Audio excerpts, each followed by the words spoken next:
Okay. जो snake poem है उसी का हम सेकंड पार्ट यहाँ पे कंटिन्यू कर रहे हैं।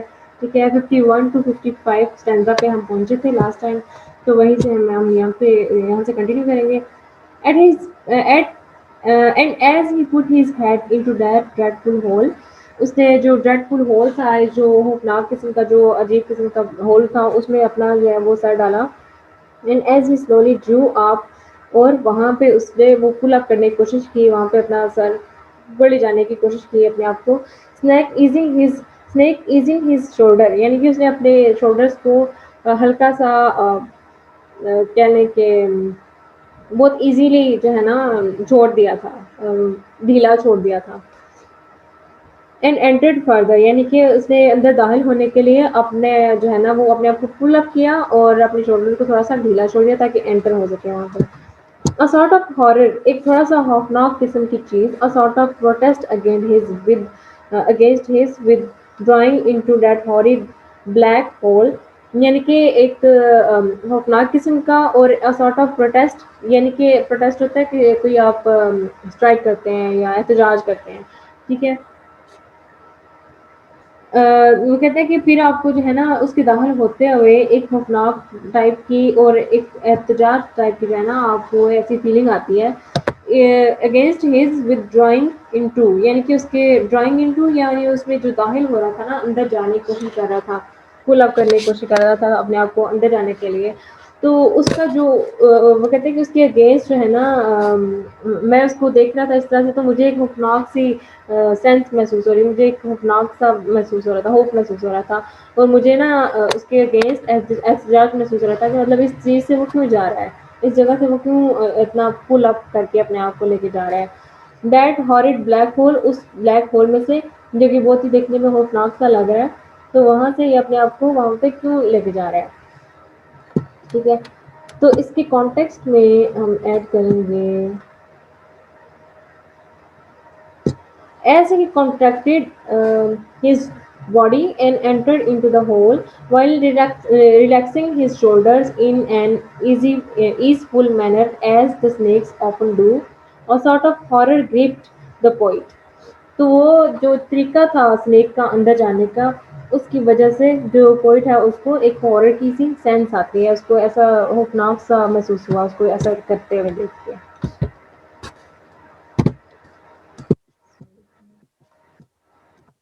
Okay.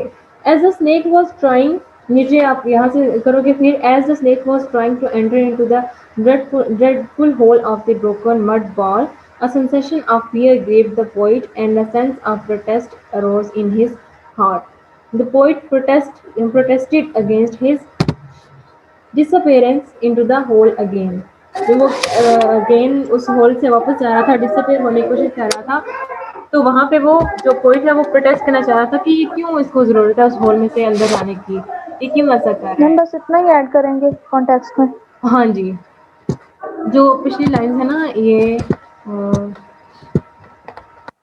As he contracted his body and enter to the hole, यहाँ से स्टार्ट करेंगे, इतना करेंगे, और फिर next as the snake was trying to enter into the hole, इसको आप एक सीक्वेंस से लिखेंगे। ठीक है, यहाँ से। Okay ma'am. ठीक है, इसको बेशक बाद में ऐड कर ले, इसको आगे पीछे करके ना आपने सीक्वेंस के साथ करना है, जिस तरह से लाइंस है ना ऊपर, उसी तरह से इसको सीक्वेंस वाइज जो है ना वो आपने अरेंज कर लेना लाइंस को। Okay ma'am. और ये इसकी एक्सप्लेनेशन हो जाएगी 51 टू 55 लाइंस। ठीक है, सही है। नेक्स्ट है 56 टू 63 स्टैंजा।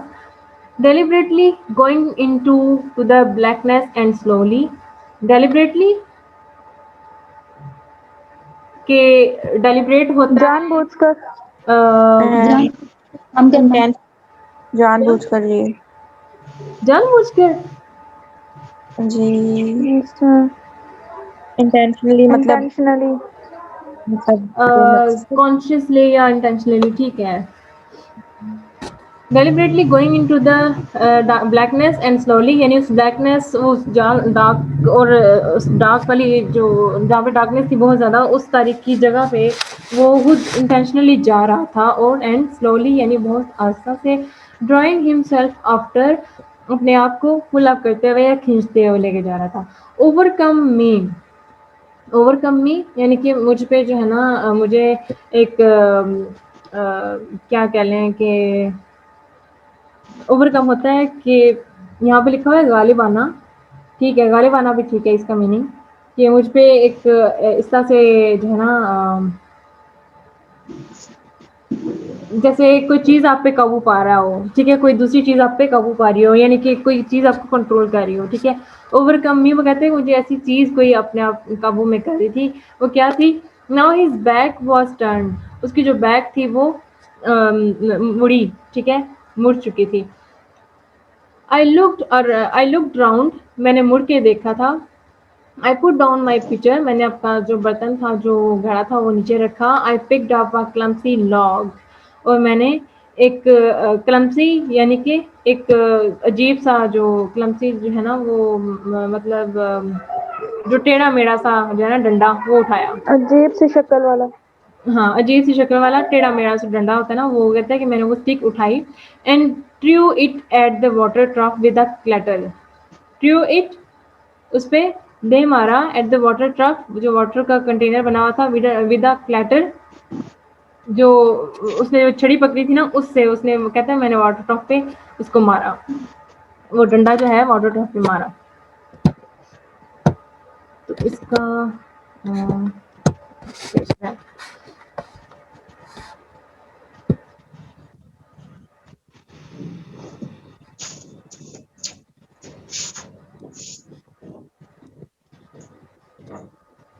यहाँ से करेंगे context. The snake went to the horrible blackness of the hole. The poet was seized with the dread. उसको जाते हुए वहाँ पे देख के वो थोड़ा खौफजदा हो गया था. But by that time, the snake was trying to enter into the hole. His back was visible. तो इस तरह से उसकी जो बैक है वो विजिबल होगी, मतलब वो डिसअपेयर हो गया वहाँ पे घुसते घुसते. The poet looked around and wanted to take hold of a thing with which he could kill the snake. और एक ऐसी चीज़ को ढूंढना चाहता था जिससे वो स्नेक को मार सके. He put down his pitcher, और उसने अपना जो घड़ा है, जो बर्तन है, वो नीचे रखा and caught hold of an ugly and misshaped piece of would, यानी कि जो टेढ़ा मेढ़ा या अजीब किस्म का बना हुआ था वो लकड़ी का टुकड़ा, वो उठाया एंड थ्रू द क्लम्पसी क्लब, और वो डंडा उसने फेंका एट द वाटर ट्रक, और वाटर ट्रक की तरफ फेंका. डैट प्रोड्यूस्ड अ क्लैटरिंग नॉइज, जिससे एक आवाज़ जो है वो क्रिएट हुई. क्लैटरिंग यानी कि हॉरिबल या अजीब किस्म की आवाज़, ठीक है. तो इसका जो कॉन्टेक्स्ट है आप ये वाला कर लो. ऊपर वाले ये तीनों लाइंस, ठीक है, 1 2 3 ये तीनों लाइंस, और नीचे वाली ये जो पैराग्राफ है अभी मैंने रीड किया, ये वाला कॉन्टेक्स्ट में आ जाएगा. ठीक है, समझ आ रही है? Yes ma'am. तो एक्सप्लेनेशन मैम में आगे इसने समझ। थोड़ा सा एक्सप्लेन किया हुआ है. He wanted to kill him, he looked around to find something to kill him. He put down his pitcher and found a clumsy club.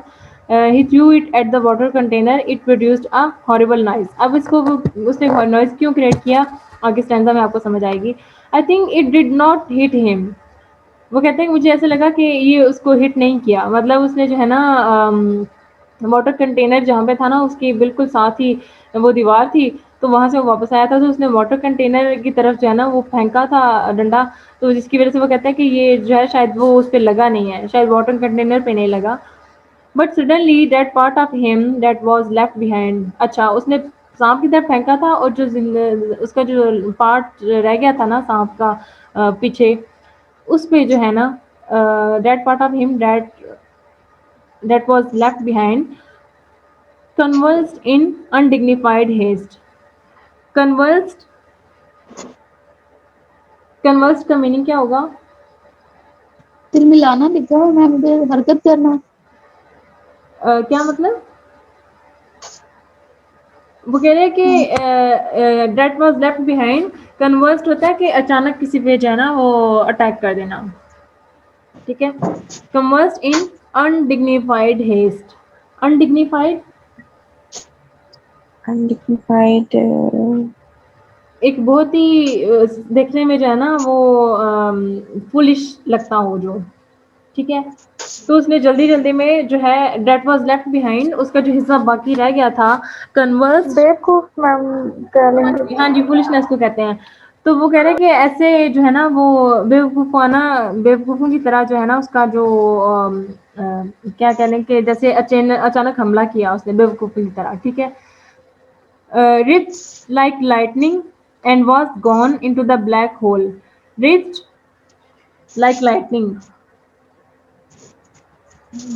Rich यानी कि उसने जो अपनी एक लाइट की तरह जो है ना वो एक कहते हैं कि तिल मिलाना मैम ट्विस्ट होगा। करना, बॉडी को ट्विस्ट किया, मूवमेंट की, अपनी बॉडी की इस तरह से मूवमेंट की जैसे लाइटनिंग नहीं होती है जलती बुझती है फौरन से, इस तरह से उसने अपनी बॉडी को मूव किया फौरन से, ट्विस्ट तिल किया। मिलाना।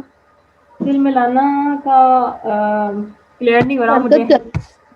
हाँ जी, हरकत करना मतलब ट्विस्ट करना, उसने अपनी जो उसका जो हिस्सा बाकी रह गया था ना, उसने उससे जो है वो लाइटनिंग रिच लाइक लाइटनिंग, एक जो लाइटनिंग जिस स्पीड से लाइट्स जलती हैं या बुझती हैं ना, उस स्पीड से उसने जो अपना बाकी हिस्सा था ना, जो अपनी दुम थी, उसको जो है ट्विस्ट किया। एंड वाज गॉन, और जा चुका था इनटू द बैक होल में। The earth lift fissure in the wall front. Fissure का मीनिंग मैंने आपको क्या बताया स्टार्ट में? फिर होगा होल। हाँ, किसका मैम? फिशर, होल दरार, ma'am.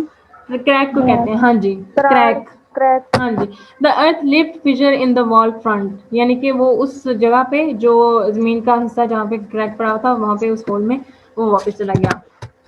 Eight which in the intense still noon, अपने जो कहते हैं कि जो दोपहर का टाइम था उसमें जो है ना वो इन द इंटेंस स्टिल नून, मतलब दोपहर का टाइम था जब वे ना उस दोपहर का टाइम होने तक वो मतलब वहाँ पे वापस चला गया था।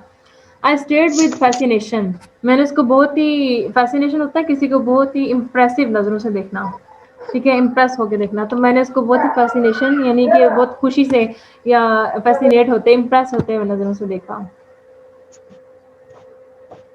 और इसका कॉन्टेक्स्ट होगा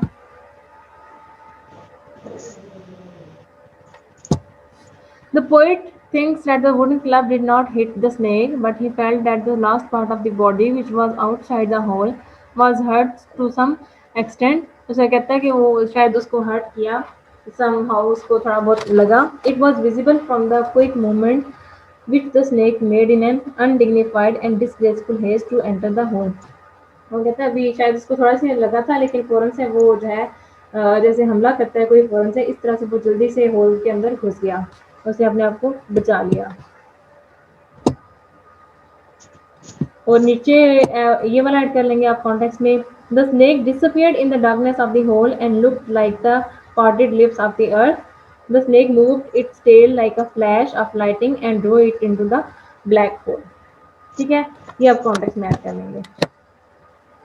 ये भी the water stood there in the intense heat and watched his disappearance of the snake with fear and surprise. ये भी ऐड कर सकते हैं, ठीक है, इतना इसका कॉन्टेक्स्ट हो जाएगा और ये नेक्स्ट एक्सप्लेनेशन वाला पार्ट एज इट इज आप कर लेंगे।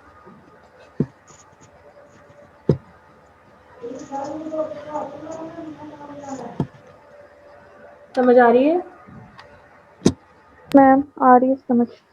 बाकियों को भी? जी मैम आ रही है। ठीक है,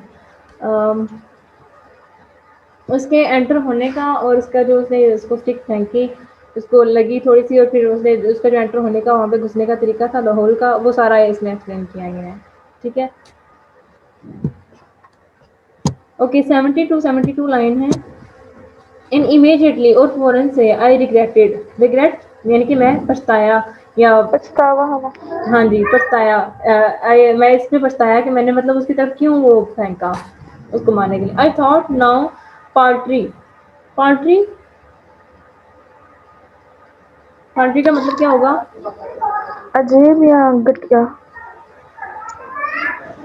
क्या कह रही हैं आप? अजीब या गठिया।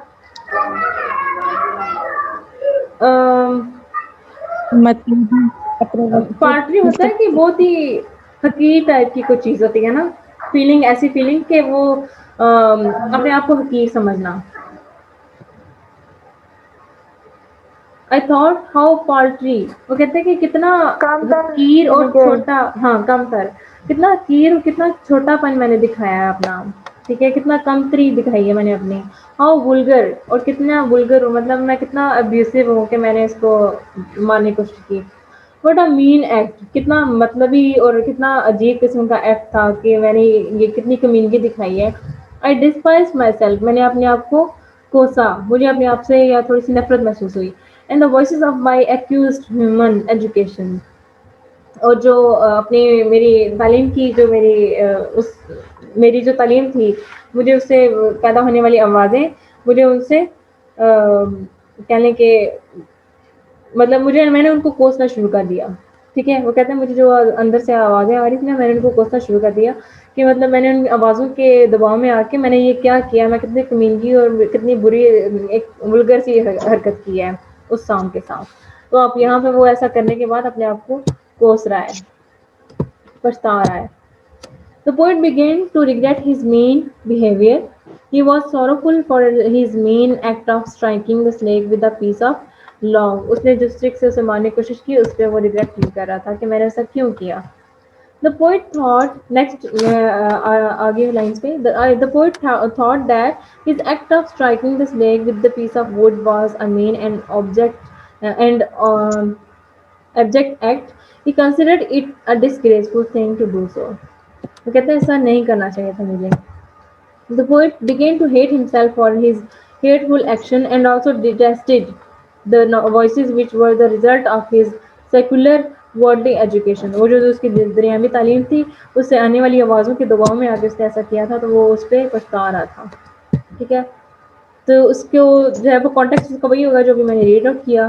ठीक है, ये वाला लाइन्स और इससे पिछली वाली लाइन, ये कॉन्टेक्स्ट में आ जाएंगी। ठीक है, these voices were the result of his secular and worldly education, ये वही है, सारा एक्सप्लेन किया हुआ उसने। नेक्स्ट है 73 टू 77 लाइन्स। कितना स्टैंजा रह गया इसका? एक और है मैम, आगे 2 लाइंस का ये है।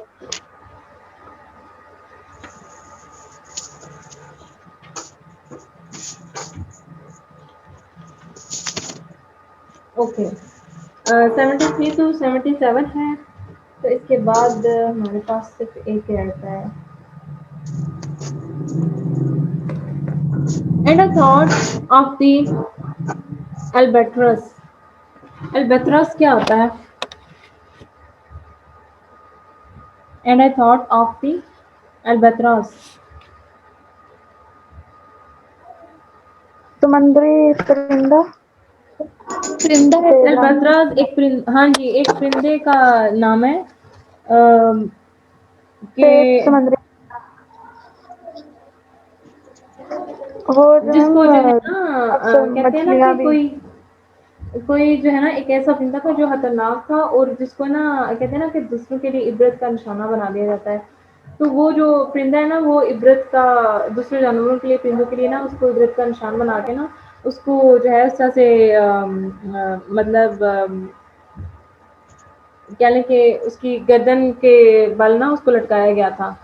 तो जो है ना वो उस इबरत की निशानी है, उस एक मुजरिम की हैसियत से ना उस निशानी की वजह से ना आई थॉट ऑफ द एल्बेट्रस, वो कहते हैं फिर मैंने उस परिंदे का सोचा जो खुद एक जो है ना जुर्म की निशानी को ज़ाहिर करता है। तो मैंने and I wish he would come back my snake, वो कहता है कि मैंने उस परिंदे का सोचा कि मैंने भी उसकी तरह हरकत की है। ठीक है, उसकी तरह जो है ना मैं एक मुजरिम बन गया हूँ। And I wish he would come back, मैं सोच रहा हूँ कि मैं हर्ष करता हूँ कि वो स्नेक जो है वो वापस आए। And for he seem to me again like a king, और मेरे लिए वो एक बादशाह की जो है वो मतलब एक बादशाह की हैसियत से मेरे लिए वो मुझे नज़र आया। ही सीम टू मी अगेन, मुझे दोबारा से वो एक बादशाह की तरह लगा या नज़र आया। Like a king in exile, exile जहाँ पे एग्जाइल होता है किसी को जिला वतन कर देना या निकाल देना कहीं से। ठीक है, तो वो कहते हैं कि like a king in exile, एक ऐसा बादशाह जिसको जिला वतन कर दिया गया हो। Uncrowned into the underworld, uncrowned और उसका ताज जो है ताज के, हाँ बगैर ताज के ताज के। बगैर ताज के, यानी कि इसके ताज से अभी ले लिया गया हो इन द अंडरवर्ल्ड, उस ज़मीन के निचले हिस्से में। Now due to be crowned again, यानी कि एक ऐसा बादशाह जिसको जलावतन कर दिया और उसका जो है उसको अनक्राउन कर दिया गया, उसका क्राउन छीन लिया गया हो। Now due to be crowned again, और मैं चाहता हूँ कि दोबारा उसको क्राउन देने के लिए, उसको दोबारा से वो किंग बनाने के लिए मैं चाहता हूँ कि वो दोबारा से मेरे पास आए या मुझे दोबारा नजर आए। ठीक है, अच्छा इसकी है, इसका ये कॉन्टेक्स्ट है नीचे ये। As the poet struck the snake with a piece of wood, he was seized with a sense of guilt. At that moment, he remembered the sea bird albatross, which hung around the neck of the sailor who killed her. ठीक है, उसने वो जो है ना एक जुर्म की निशानी को ज़ाहिर करता है, तो मैंने कहता है कि मुझे उसका जो है ना वो याद आया कि मैंने भी वही हरकत की है, एक इसी वजह से मुझे गिल्ट हो रहा है। The sea bird albatross was a sign of guilt for the sailor. The intention to kill the snake was also the sign of guilt to the poet. ये आपने लाजमी मेंशन करना है जब भी आपका अगर आएगा पोएम प्रिपेयर करते हो या पेपर में आता है ना, तो आपने ये लाजमी करना है कि अल्बत्रास का यहाँ पे रेफरेंस दिया गया है, और जिस तरह से अल्बत्रास का एक साइन है, गिल्ट का साइन है, इस तरह से मैं जो है ना मुझे भी इसी तरह से जो है वो स्नेक को देख के गिल्ट फील हो रहा है अपने अंदर। The poet began to love the snake, उसने जो है वो उसको स्नेक से जो है ना वो मोहब्बत हो गई थी, प्यार हो गया था। Is hatred melted and wish that the snake might visit his house again, और उसकी ख्वाहिश थी कि वो दोबारा उसके घर को विजिट करने आए। The snake appear to the poet a king who is living a life of exile, उसे लगा कि वो जो स्नेक है, ये मैं निचली लाइन से रीड आउट कर रही हूँ ये वाली। The snake appeared to the poet a king who is leading a life of exile. उसे लगा कि स्नेक ऐसी जिंदगी गुजार रहा है उस पोर्ट के अंदर, जमीन के अंदर, जो जिस ऐसे किंग की तरह जिंदगी गुजार रहा है जिसको उसके वतन से निकाल दिया गया हो। He is an uncrowned king but he is going to be crowned soon. वो कहते हैं कि मुझे वो एक ऐसे किंग की तरह लगा है जिसको जिला वतन कर दिया होगा, लेकिन मैं उसे दोबारा किंग बनाऊंगा और उसे वो क्राउन पहनाना चाहता हूँ। The poet bestows great honour to the snake, यहाँ पे the poet bestows great honour to the snake आएगा। ठीक है, यहाँ पे आपकी है ये ऐसे ऐसे ही है, लेकिन टू द ही है। टू द पोइट है ना, टू द स्नेक लिखने हैं आपने। ठीक है, ये करेक्शन कर लें साथ साथ। मैम किधर? ये जो सेकंड लाइन है, the poet bestows great honour to the poet. Okay. In these lines he looks हमारा एट हिम। स्नेक ही, हाँ, हमारा स्नेक ही लिखा हुआ है। अच्छा अच्छा, मेरे में है फिर mistake. He looks at him with great love and reverence, बहुत इज्जत और उसने बहुत रिस्पेक्ट के साथ मोहब्बत से उसकी तरफ देखा। ये इसकी एक्सप्लेनेशन हो जाएगी। नेक्स्ट टू लाइन्स हैं, लास्ट हैं ये, लास्ट लाइन्स हैं 78 to 79। And so I missed my chance with one of the lords of life, और इस तरह से मैंने जो है बहुत एक जो बादशाह था, बादशाहों का बादशाह जिसको कहते हैं, उनके साथ अपना जो है अपना जो एक मौका है मैंने वो खो दिया। And I have something to expiate a pettiness, और मुझे जो है ना इसका I have something to expiate, expiate होता है किसी चीज़ का कफारा अदा करना।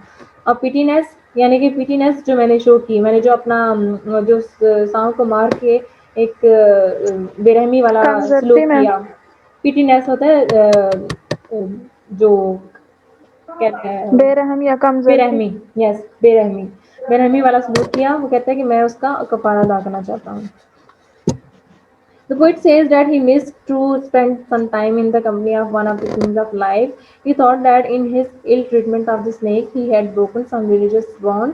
कहते हैं कि इस ill treatment की वजह से मैंने अपना जो है ना अपने bonds तोड़े हैं, which existed between a host and guest. He wanted to pay a penalty for it. वो इसका कफारा अदा करना चाहता था।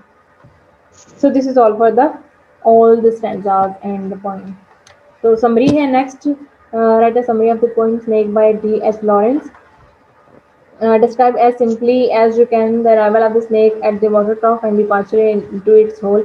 वो जिस तरह से होल से निकल गया है और जिस तरह से वापस गया और जिस तरह से उसने पानी पिया, वो सारी जितनी भी डिस्क्रिप्शन है ना वो सारी आप एक्सप्लेन करेंगे, तो ये सारा समरी में आ जाएगा। ठीक है, मीटिंग विद स्नेक नहीं लिखेंगे आप, ठीक है, मीटिंग विद स्नेक नहीं लिखेंगे, अराइवल ऑफ द स्नेक यहाँ से स्टार्ट करेंगे। यहाँ पे ना इन मैम दो ऊपर वाला पूरा पैराग्राफ नहीं लिखना, ऊपर या वाला सिर्फ जो उसकी पैराग्राफ हेडिंग है ही ना, लिखनी?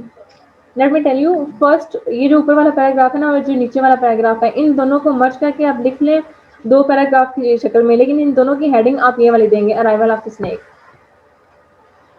ठीक है, यानी कि मीटिंग विद स्नेक की बजाय आप लिख देंगे अराइवल ऑफ द स्नेक, और ये जो दो पैराग्राफ्स हैं इनको पैराग्राफ फॉर्म में ही आपने लिखना है।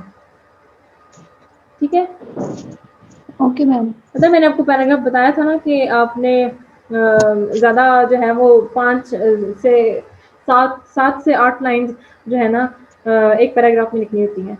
तो एक पैराग्राफ ये वाला लिखने के बाद नेक्स्ट पैराग्राफ आप दूसरा जो है ना बीच में से स्टार्ट कर लेंगे, दोनों की हेडिंग आप सेम देंगे, अराइवल ऑफ द स्नेक। ठीक है, और इसमें जो ये सेकंड पैराग्राफ में जो रेपिटेशन हो ना आपने इसको रिमूव कर देना है। ठीक है, ओके मैम। फिर है द स्नेक ड्रैंक वाटर, उसने जिस तरह से पानी पिया था उसकी डिस्क्रिप्शन है, ये वाला उसमें सारा आ जाएगा। नेक्स्ट है the poet hit the snake, उसके बाद उसने स्नेक को हिट किया। The poet felt guilty, guilty वाला नहीं आएगा, अगर वो डिस्क्रिप्शन वाला आएगा ना तो उसमें सिर्फ आप नहीं लिखेंगे the poet hit the snake, और जिस तरह से वो वापस गया वो लिखेंगे। ये तो समरी के लिए उन्होंने लिखा हुआ है ना, द पोइट फेल्ट गिल्टी। लेकिन जो क्वेश्चन है ना कि किस तरह से स्नेक वापस गया था, तो यहाँ पे the poet hit the snake आप ये रहने देंगे, यहाँ पे आप लिखेंगे द डिपार्चर ऑफ स्नेक, यानी कि उसकी रवानगी कैसे हुई थी वहां से, वो सारी डिस्क्रिप्शन आप इसमें लिखेंगे। Ma'am the poet hit the snake की जगह क्या लिखेंगे? The poet hit the snake, इसको रिमूव करें ना, तो ये जो ऊपर पैराग्राफ है ना, the snake drink the water again and felt satisfied, ये वाला है ना, ये जो मैं कर्सर यहाँ पे लिख रही हूँ, मूव कर रही हूँ, ये लाइन। ठीक है, यहाँ पे Yes, ma'am. आप यहाँ पे इस पैराग्राफ की शुरू इसको एक अलग पैराग्राफ बनाएंगे, इस पैराग्राफ के ऊपर लिख रहे डिपार्चर ऑफ द स्नेक। ठीक है, departure of the snake heading देंगे, और इसके नीचे ये वाला पैराग्राफ और ये जो नीचे वाला पैराग्राफ है, ये दोनों पैराग्राफ इसमें लिख देंगे। ये the poet hit the snake ये रिमूव कर दें।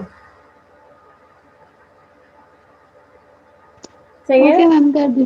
ठीक है, ओके, ये होगी समरी। नेक्स्ट है क्रिटिकल एप्रिसिएशन। ठीक है, ये है आपके बुक में।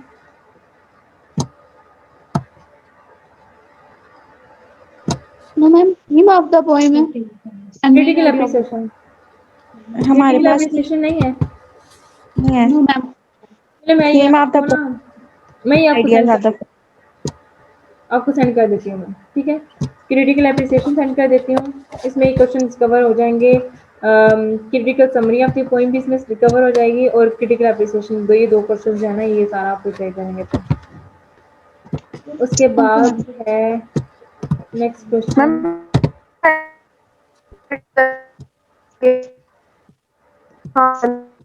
यस,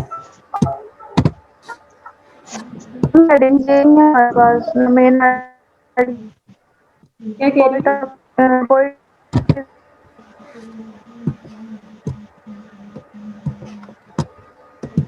मुझे आपकी समझ नहीं आई, अगर कोई समझे क्या पूछ रही थी आप?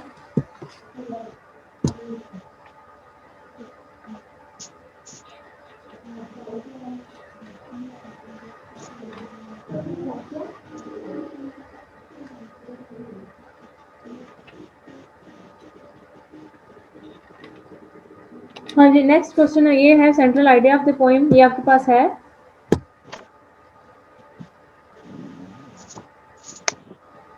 जल्दी जल्दी रिप्लाई करें, मीटिंग एंड होने वाली है, क्योंकि टाइम भी हो रहा है और ना इस पे वार्निंग भी आ रही है ऊपर।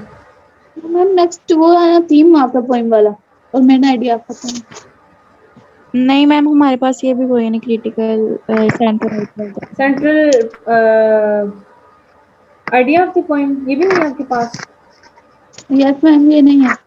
अच्छा, चलिए मैं ये सेंड कर देती हूँ। तो इसमें ये क्वेश्चन होंगे, write a note on the central theme of the poem, या does the poet want to tell us in the poem snake message, उसका मैसेज क्या है, ये सारा इसमें आएगा। क्रिटिकल एनालिसिस भी इसमें आ जाएगा। ठीक है, तो ये सारे क्वेश्चंस ना अपने क्रिटिकल एप्रिसिएशन और ये वाला बहुत इंपॉर्टेंट है ये। और स्टैंजा ज़रूर करने हैं। इसमें ये सारी डिटेल्स आ जाएंगी, ठीक है। It's hated against rationality, okay he hospitality to the snake, और उसके बाद ये relationship of the snake with the poet, ये है आपके पास? No ma'am. ये भी मैं सेंड कर देती यस हूँ। मैम ये यस है। है मैम, आगे है। ठीक है, तो ये भी आपने एक मैम दफ़ा है देख ये लेना वाला है। ठीक है। Question number 3। ये आपने देख लेना एक दफ़ा, ठीक है। बाकी दोनों क्वेश्चंस मैं आपको सेंड कर दूंगी। Can you point out the subtle changes in the poet's relationship with snake? उसका जो रिलेशनशिप था वो कैसे बिल्ड हुआ और क्या उसके साथ उसका बिहेवियर कैसा था, ये सारा उसने ना लिखा हुआ है। फील्स फैसिनेटेड लेटर ऑन, उससे बहुत इम्प्रेस हुआ था। फिर poet is in the grip of conflict, conflict उसका क्या था, अपने आप से वो लड़ने लग गया था कि मैं मतलब गलत किया मैंने, गिल्ट फील करने लग गया था कि मुझे ऐसा नहीं करना चाहिए था, और ये सारा जो है ना, ये इसकी ग्रिप ऑफ कॉन्फ्लिक्ट यानी कि अपने आप से झगड़ा शुरू हो गया था उसका। Relationship of the snake with the poet, फिर वही आ गया। यस, ये सारा आएगा उसमें। Feels unhappy at his main act, ठीक है। तो ये तीन questions, critical appreciation, main idea of the poem, और ये जो है ना रिलेशनशिप विद द स्नेक, ये वाला जो है ना अपने लाजमी करना है। Okay ma'am. ये वाला भी एक क्वेश्चन है, conflict in the mind of the poet. उसके माइंड में क्या कॉन्फ्लिक्ट चल रहा था, तो मुझे स्नेक को नहीं मारना चाहिए था, या मैंने इसको जो बिहेवियर किया है मुझे उस पर बहुत गिल्ट महसूस हो रहा है, तो काश वो मेरे पास दोबारा आए, ठीक है, और मैं उसको एक किंग की तरह उसका इस्तकबाल करूँ। तो इस तरह से आप उसको सारा जो है ना, poets act of killing the snake unjustified. यहाँ पे अपीयरेंस ऑफ स्नेक आप हेडिंग नहीं दोगे, यहाँ पे इंट्रोडक्शन में ये पैराग्राफ लिख सकते हो बगैर कोई हेडिंग दिए, ठीक है। अपीयरेंस ऑफ यहाँ पे लिखा हुआ है मैम। ये जो अपीयरेंस ऑफ द स्नेक लिखा हुआ है ना, यस मैम। इसको हेडिंग को रिमूव करके ना, तो ये नीचे पैराग्राफ दिया गया है इसके, ये खाली पैराग्राफ ऐसे ही आप स्टार्ट कर लोगे ना इस पैराग्राफ के साथ बगैर किसी हेडिंग के, तो नेक्स्ट जो नीचे हेडिंग्स आ रही है और एक्सप्लेनेशन आ रही है, इस तरह से कर लोगे आप। इसको ये ओके वाली मैम। हेडिंग ना दें, अपीयरेंस ऑफ द स्नेक वाली हेडिंग ना दें इसको, ये सूटेबल नहीं है, यस। ठीक है। नीचे ठीक है बाकी सारा। देखिए उसने पैराग्राफ ना सेकेंडली थर्डली सिर्फ इसको हाईलाइट किया हुआ है, ठीक है। इस तरह से आप लिखते हैं, सेकेंडली थर्डली अगर लिखना हो ना तो मार्कर से हाईलाइट कर देना इसको। द पोइट्स डिपेंडेंस, पोइट का जो पछतावा था, उसको जो गिल्ट फील हो रहा था, उसका क्या था, ये सारी इसकी है ना, सही है। Yes ma'am. और views of the poet on education, ये भी इम्पोर्टेंट है क्वेश्चन, ये है आपकी बुक में, यस मैम। ये भी कर लेंगे। यस मैम, मैम इसमें सारे इम्पोर्टेंट है। हाँ जी, इसके जो लास्ट 4 क्वेश्चन है ना, क्रिटिकल मैम इसमें एप्रिसिएशन सारे में इम्पोर्टेंट। सारे इम्पोर्टेंट हैं, ऑलमोस्ट सारे इम्पोर्टेंट हैं, क्योंकि इसमें पोइट का जो एजुकेशन पे क्रिटिसिज्म है, लोगों की सोच पे क्रिटिसिज्म है, उससे पहले फिर उसका जो अपना जो माइंड में का जो कॉन्फ्लिक्ट चलता है वो भी इम्पोर्टेंट है, क्रिटिकल एप्रिसिएशन, और उसमें जो मेन आइडियाज हैं, ये सारे ये 4 क्वेश्चन है ना, ये मोस्ट इम्पोर्टेंट।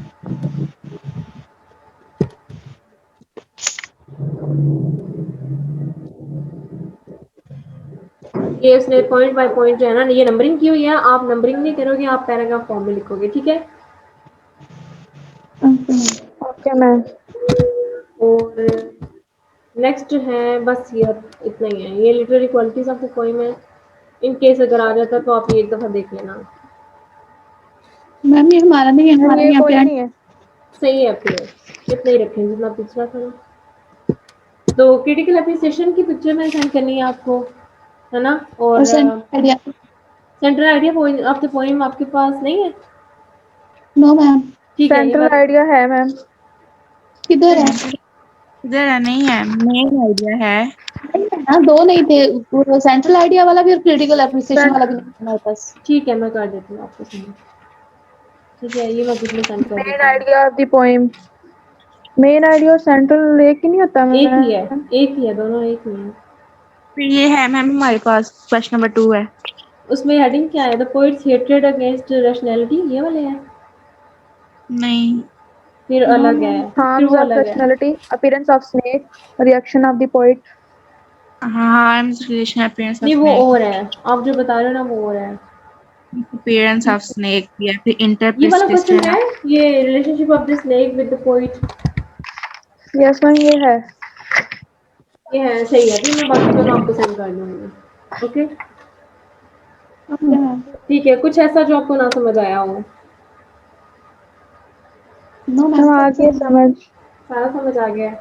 और कोई इसमें मतलब दोबारा इसको कुछ इस पे रिपीट वगैरह करने की जरूरत तो नहीं है? No, no ma'am. मैम।